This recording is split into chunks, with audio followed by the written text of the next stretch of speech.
The sound of shattering glass echoed through the marble lobby of the Grandview Hotel, followed by a scream so raw it froze everyone in place.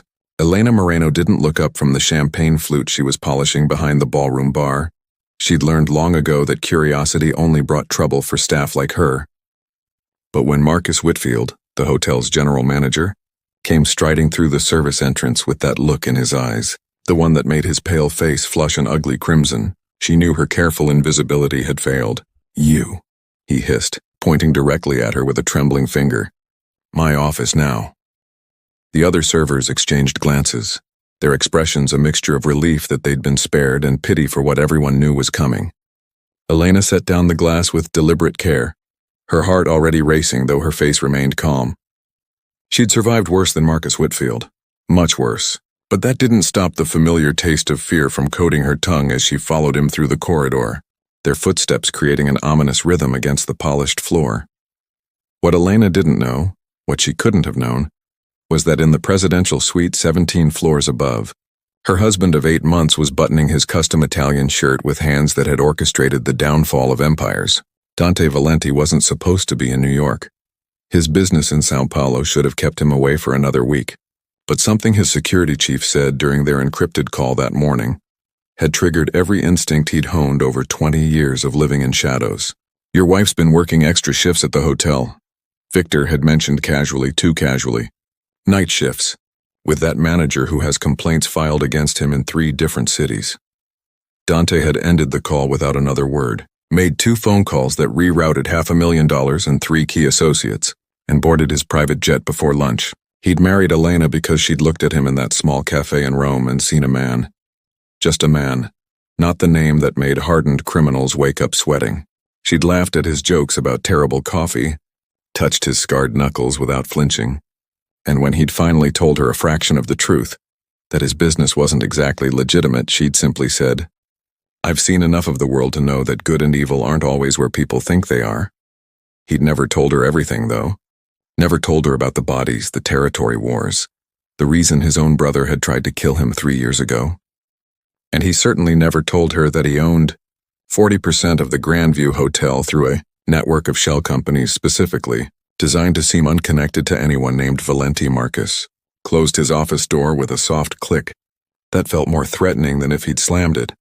Elena remained standing, her server's uniform suddenly feeling too tight, too exposing. "Do you want to explain to me?" Marcus said, moving behind his desk but not sitting. "Why Mrs. Ashford's diamond bracelet was found in the employee locker room." "In your locker specifically?" The words hit Elena like physical blows. "That's impossible," she said, her voice steady despite the panic flooding her system. I would never." "Save it." Marcus pulled out his phone, swiped through several photos, then turned the screen toward her. There it was. Her locker, door ajar, and nestled among her spare shoes and worn paperback was an ornate diamond bracelet that probably cost more than she'd earn in 5 years. "Security footage shows you were the last person in the locker room before Mrs. Ashford reported it missing. The cameras have a blind spot right at your locker. Convenient, isn't it?" Elena's mind raced through the possibilities, the carefully constructed explanations, but she'd learned from growing up in the slums of Naples that sometimes the truth was the only weapon you had. "Someone planted it. Check the footage more carefully. You'll see I never went near Mrs. Ashford's room. I wasn't even working that floor today." Marcus smiled, and it was the smile of a man who'd been waiting for this moment, rehearsing it. Unfortunately, the footage from the 3rd floor corrupted. Technical glitch. Happens all the time in a building this old. He moved around the desk, closer, and Elena's body tensed with the instinct to run. "But here's the thing, Elena. I'm not an unreasonable man. Mrs. Ashford is a very important client, been coming here for 30 years, and she's understandably upset. If the bracelet is returned and she receives a sincere apology from you admitting your mistake, we can make this all go away quietly. You keep your job, she keeps her reputation, everyone wins. You want me to confess to something I didn't do?" Elena said flatly. Marcus's smile widened. "I want you to be smart.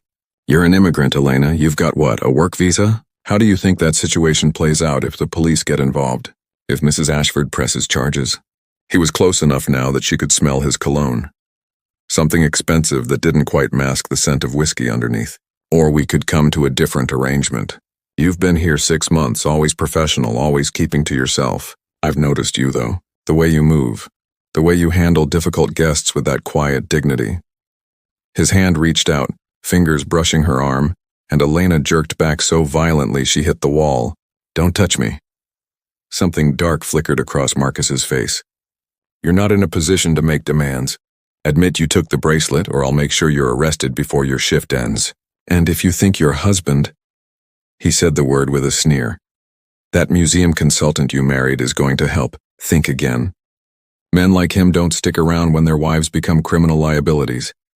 Elena's breath came faster, her hands clenching into fists at her sides. She thought of Dante, of his patient smile when she'd told him she wanted to work despite his protests that she didn't need to, that he could provide for both of them. I like feeling useful, she'd insisted. I like earning my own way. He'd kissed her forehead and said, Then earn your way, but promise me if anyone ever makes you uncomfortable, you tell me immediately. She'd promised. But she'd also known she wouldn't keep it. Dante had worked so hard to build his consulting business, traveled constantly for clients she never met, and she wouldn't burden him with her problems. I need to use the bathroom, Elena said suddenly, her voice cracking just enough to sound defeated. Marcus studied her for a long moment, then stepped back. The private one here in my office. Don't try to run. Security's been alerted to watch for you. The bathroom was small but luxurious, all marble and gold fixtures, the kind of space that reminded you exactly where you stood in the hierarchy of the world. Elena locked the door and leaned against it, her mind spinning through scenarios, each one worse than the last. Her phone was in her locker, deliberately left there because Marcus had a policy about servers carrying phones during shifts. She was trapped, completely and perfectly trapped. And the worst part was recognizing the pattern. She'd seen this before back in Naples. The way men with a little power constructed elaborate traps for women they'd decided to target. Marcus wanted her scared, wanted her compliant, and whether his end goal was confession, compliance to something worse, or simple cruelty didn't matter. The trap was already sprung. She stared at her reflection in the mirror, at the woman who'd survived her father's rage, her mother's death, the brutal streets of a city that ate the vulnerable alive, who'd built herself up from nothing and thought she'd finally found safety in a man's quiet strength and steady hands. Her hands, Dante's hands. She suddenly remembered him catching her wrist one morning, examining her fingers with intense concentration. Piano player hands, he'd said. Surgeon's hands. Artist's hands. Definitely not hands that should be carrying trays for people who don't even look at you. What she'd never told him was that she'd recognized his hands too. Hands that had held guns, hands that knew violence intimately even if they were gentle with her. You didn't grow up where she grew up without learning to read violence in the body, and Dante carried it the way some men carried old shrapnel, invisible until the light hit just right. She'd married him anyway, maybe even because of it, because she understood that survival sometimes meant becoming dangerous yourself. A sharp knock on the door jolted her from her thoughts. 2 minutes, Elena. Then we're having a very serious conversation about your future. Marcus's voice had lost its false friendliness, gone cold and flat. Elena's gaze fell on the small window above the toilet, the kind that was meant to prevent exactly what she was considering. But she was small, always had been too small, too thin, too easy to overlook. Sometimes that was an advantage. She climbed onto the toilet seat, pushed open the window, and froze. The window didn't lead outside. It led to a maintenance corridor, one she'd never known existed. And standing in that corridor, illuminated by fluorescent lights that turned his sharp features into something carved from stone, was Dante, his finger pressed to his lips, the universal gesture for silence, and then he was reaching up. His hands, those hands she'd recognized from the start, gripping her arms and lifting her through the window with a strength that should have been frightening but instead felt like salvation.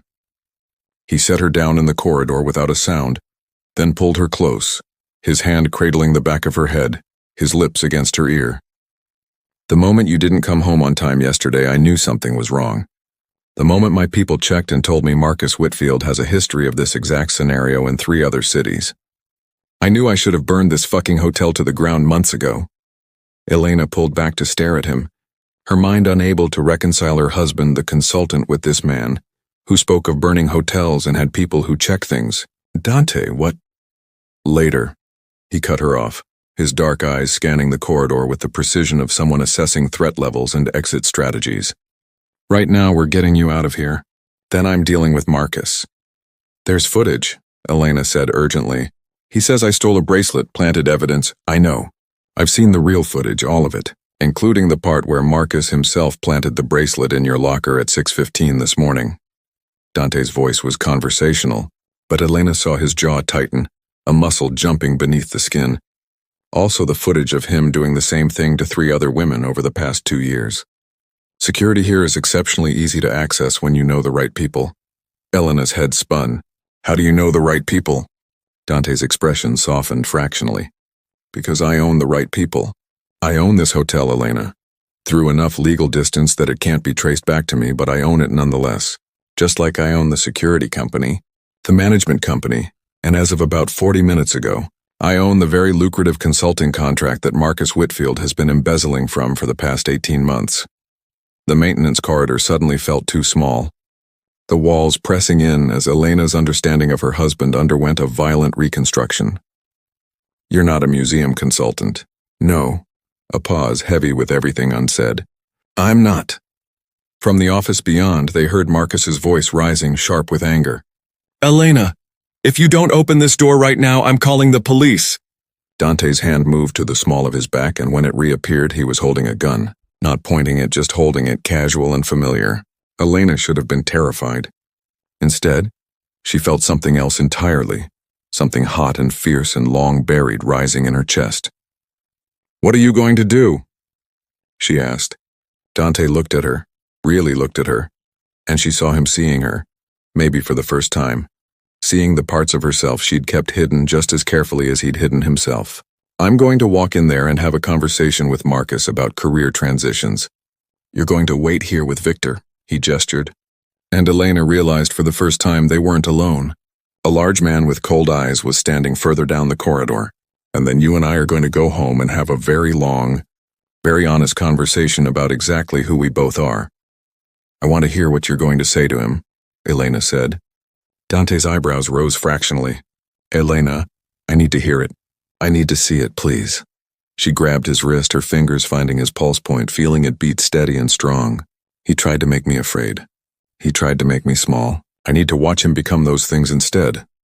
For a long moment, Dante said nothing. Then he handed the gun to Victor, pulled out his phone, tapped something, and nodded. Then you'll watch. But from here, through the security feed. He showed her the screen where multiple camera angles showed Marcus's office in high definition. And Elena? What you're about to see, this is who I really am. If you want to leave after, if you want the marriage annulled and a new life somewhere I can't find you, I'll arrange it. No questions, no consequences. But I need you to know what you're choosing. Elena thought about the life she'd built for herself, the careful respectability, the determination to be good and law-abiding and safe. She thought about her mother, who'd been good and law-abiding and safe right up until she'd died because a man decided her life mattered less than his convenience. Show me, she said. Dante kissed her forehead, gentle and at odds with everything else happening, then turned and walked back down the corridor. Through the phone screen, Elena watched him enter Marcus's office through a door she hadn't even known existed. Marcus spun around, his face going from red to white in an instant. Who the fuck, security? Security reports to me, Dante said pleasantly, moving into the room with a predator's ease. As does the board of directors, the police commissioner who's been in my pocket for 5 years, and as of this morning, your wife, ex-wife, who was very interested to learn about the 3 sexual harassment settlements you made her sign NDAs about. Marcus stumbled backward, his hand fumbling for his desk phone. I'll call. You won't. Dante sat down in Marcus's chair, uninvited, making himself comfortable. You're going to listen very carefully because I'm only going to explain this once. My wife, the woman you just tried to blackmail and God knows what else, is the single most important person in my world. You made her afraid. You made her feel trapped. And the thing about traps, Marcus, is that they work both ways. Elena watched, transfixed, as her husband transformed into someone else entirely, someone cold and precise and absolutely terrifying. You're going to resign effective immediately, Dante continued. You're going to issue a public apology to Mrs. Ashford for attempting to use her as a pawn in your scheme. Yes, she knows everything. I called her myself an hour ago. Fascinating conversation. And you're going to return every penny you've embezzled. The evidence is already with the FBI, but I'm giving you exactly one chance to make this right. You can't. I'll go to the press.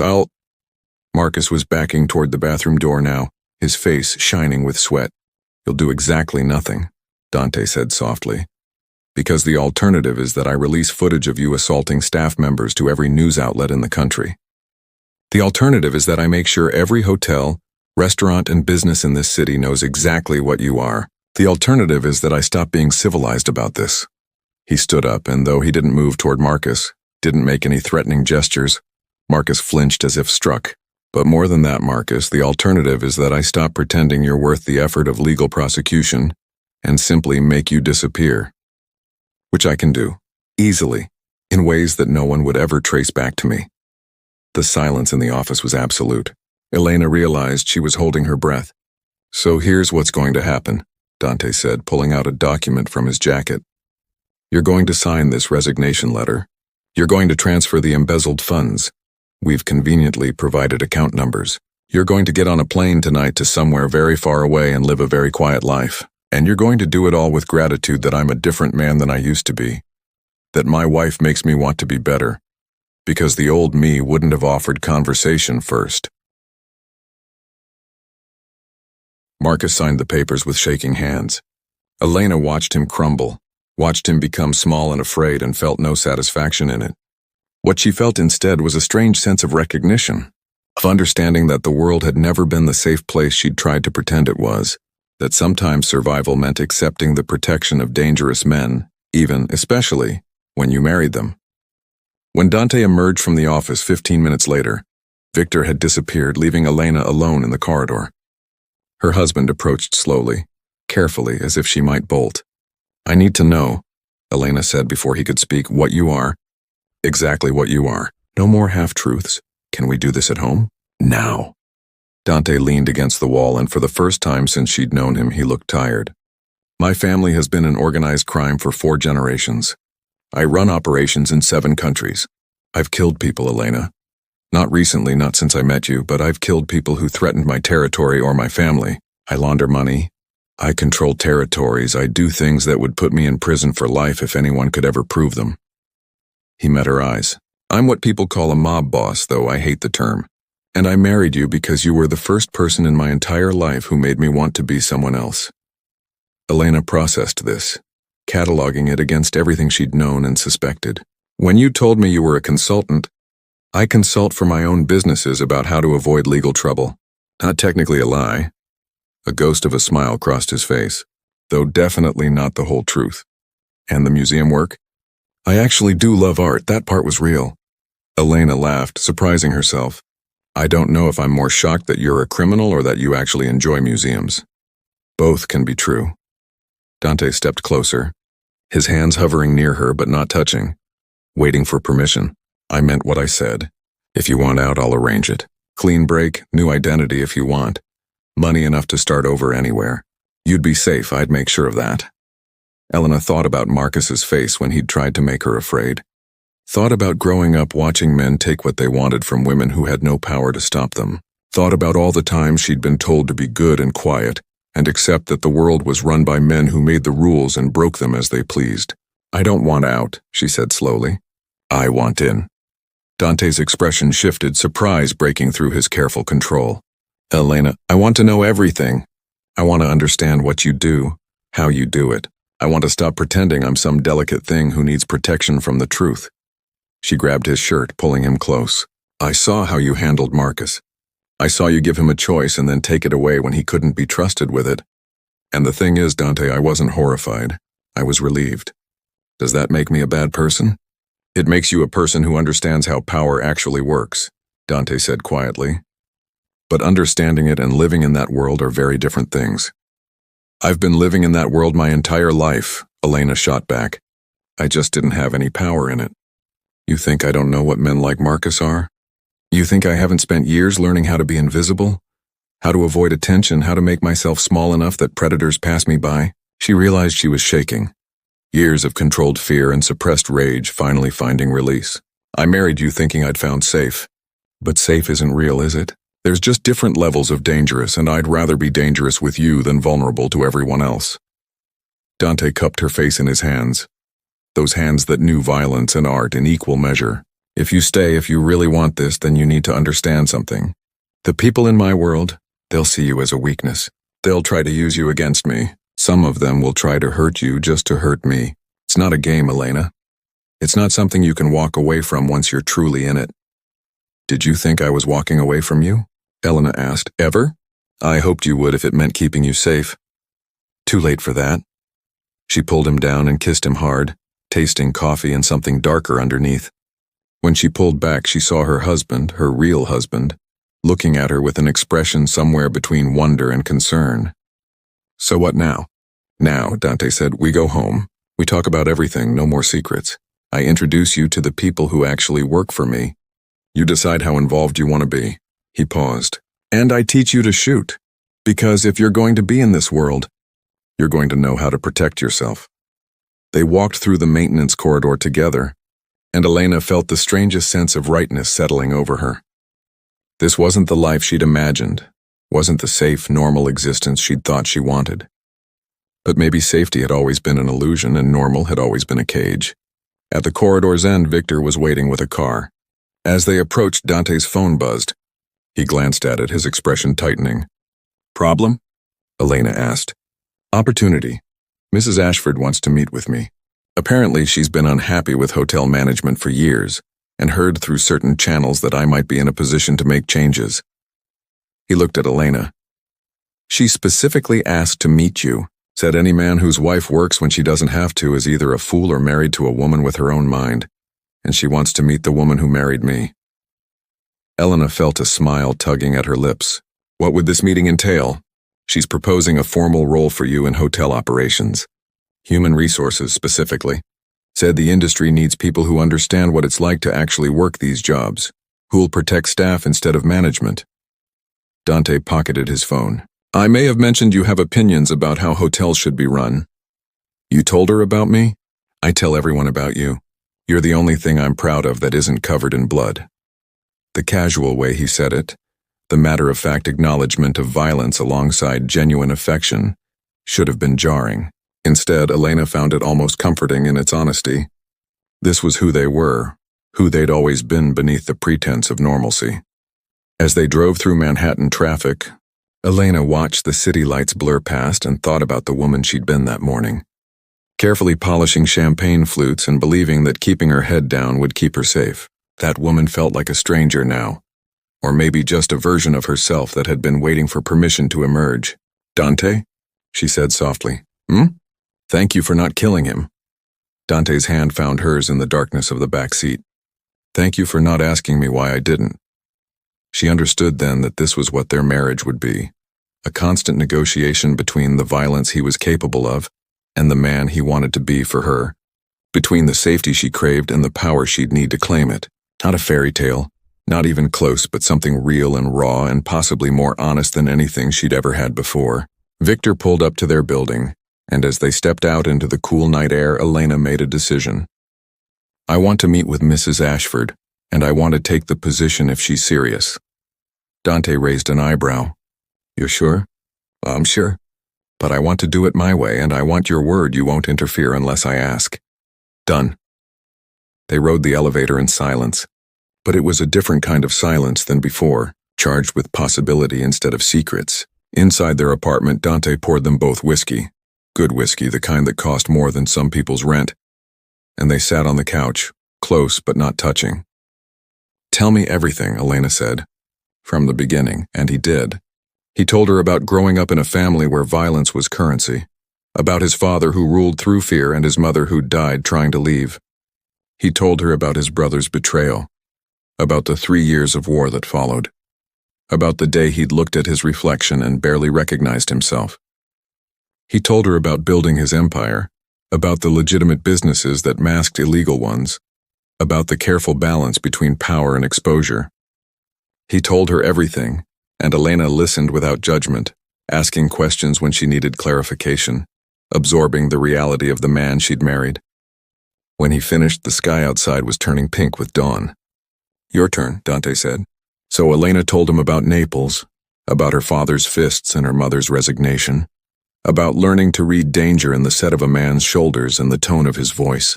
She told him about the years of making herself invisible, of working jobs where she was overlooked and underestimated, of believing that if she was just good enough and quiet enough, she'd be safe. She told him about the moment she had looked at him in that cafe and recognized that he was dangerous, and chosen him anyway because at least his danger felt like it might be directed at protecting her, rather than controlling her. "I've been afraid my whole life," she said finally. "Afraid of my father, afraid of being sent back to Naples, afraid of men like Marcus. I'm so tired of being afraid." Dante set down his glass and pulled her into his arms. "Then stop. Be angry instead. Anger is more useful than fear." "Teach me," Elena whispered against his chest. "Teach me how to be dangerous." Over the following weeks, Elena's life transformed in ways both subtle and profound. She met with Mrs. Ashford, a sharp-eyed woman in her 70s who saw through pretense like glass, and offered Elena a position that was half human resources, half personal mission to reform an industry that chewed up workers and spit them out. "I've watched girls like you get ground down by men like Marcus for 40 years, Mrs. Ashford said over tea in her suite. About time someone who understands what that feels like had the power to stop it. Elena accepted, and with Dante's resources and Mrs. Ashford's reputation behind her, began systematically dismantling the systems that had allowed people like Marcus to thrive. She learned how money moved through hotels, how complaints disappeared, how HR departments protected management instead of staff, and she learned to shoot, spending hours in a private range while Dante corrected her stance and Victor taught her to think tactically. "It's not about being strong," Victor said one afternoon. "It's about being smart and committed. A small woman with a gun and the will to use it is more dangerous than a large man who hesitates." Elena proved to be a natural shot, her steady hands and careful focus translating well to marksmanship.